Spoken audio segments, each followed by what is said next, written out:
Happy New Year, everyone! I'm Lilian, and today I'm going to show you how to use AlphaEarth in QGIS. Let's go! The first step is just install a QGIS, and to do that, I advise you to watch this tutorial below the video. So, QGIS is installed, and now we're going to launch QGIS. When QGIS is open, the first windows is just that. There are nothing, there are a lot of weird parameters, but the first step is just create new project, new empty project. Double click, and this is your first QGIS project. Okay, to beginning, we have to install two plugins. How to install plugins? Just click on plugin, click on manage and install plugin. New windows will be open. Click on all and click on search bar and type something like quick map service. This service allows us to import a big map from Google, from another company. So install plugin, click on install plugin, and the plugin is installed.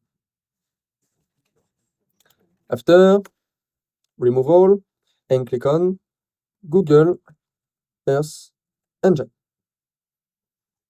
Click on this one, Google Earth Engine, and wait. Before the installation of this plugin, you must have an account from Google Earth Engine, and I advise you to watch this tutorial below the video, because you must create a Google Earth Engine account and create a new space from Cloud Space Google. And it's a little bit complicated, so watch this tutorial and come back to here. So, you have Google Earth Engine account and Google Space. So click on Install Plugin.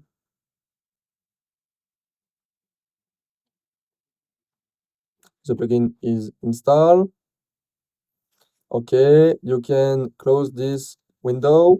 And now we're going to click on Web, Quick Map Services. It's the first plugin, and click on Settings. A new windows will be open. Click on More Service and get contributed back. Click on OK. This action allows to have a lot of services from Quick Map Services. Okay, remake the same action, click on Web, Quick Map Services, and now we have a lot of services like Bing, S3, GeoKey, or Google. And for this video, we're going to use Google and more precisely, Google Satellite. So now we have a map, and on here section, we have new object, Google Satellite. You can zoom in and zoom out into the map. I'm going to Paris because I live in Paris. I'm French guy. I'm French man.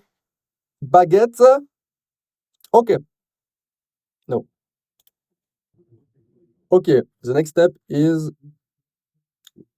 we're going to log in to Google Earth Engine. So click on plugin, click on Google Earth Engine, click on sign in, and now we have to connect with your Google account. Allow all, and in the end you have this website. So well done. Close it. And now we're going to copy and paste the name of your Google Cloud project. So my project is here. Its name is it. Okay. And click on OK. So the Google Earth Engine plugin is connected. Before import data from AlphaEarth, we're going to create Polygon. So click on Layers. Click on Create Layer. Click on New Temporary Scratch Layer. Name him like Polygon 1. And very important thing, in geometry type, you must choose polygon and click on OK. So we have new object on layers editor, polygon 1, but this object is empty. This object is empty, and now we're going to create a new polygon with editor. So click on polygon 1, click on toggle editing, and click on add polygon. So with your left mouse, left click, you create new corner, and with your right click, you finish this polygon. Okay, well done. Click on pane map to navigate into the map. But now I think of this polygon is just too ugly, and I want a transparency polygon to have a best visibility. So double click in polygon 1 in symbology and click on another project style like outline read. Click on apply, click on OK. We have this chunk. Okay. Now we're going to import data from AlphaEarth.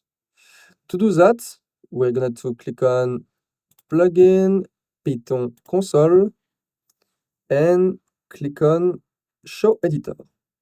Now we're in the Python console and we're going to copy and paste code to communicate with Google Earth Engine. So next step, go to this link, is a Python script that I've created, and this script allows us to communicate with AlphaEarth. So copy the content of the script and paste here. Before the running, just check if the layer name is the same name of your polygon. If it's not the same, modify it, polygon 1, and after run. Maybe it take a long time, it depends of your power of your computer. Just wait. Okay. We have okay. We have 1, 2, 3, 4 new objects on the layers. Okay. If your computer is too slow, just deactive each layers and zoom in. Okay. Drag on polygon 1 to up. And now click on AlphaEarth semantic RGB. Okay, good job. We have the first semantic image on QGIS. Basically, what is semantic image is the representation of the word from AI, and it's very abstract and difficult to understand for a human. But for simply understanding, we have separate the comprehension of AI into 3 parts, and basically with 3 categories. AI separate building to water, to grass, and other simply things like it. You could have 5 chunks or 10 chunks. Okay, it's very beautiful. So thanks everyone. It was a very quickly tutorial, and so if you have any use case to use AlphaEarth in QGIS, just tell me that in above of the video, and maybe the next tutorial is how to use this data to create a new map, new compression. I don't know to be honest, but see you soon.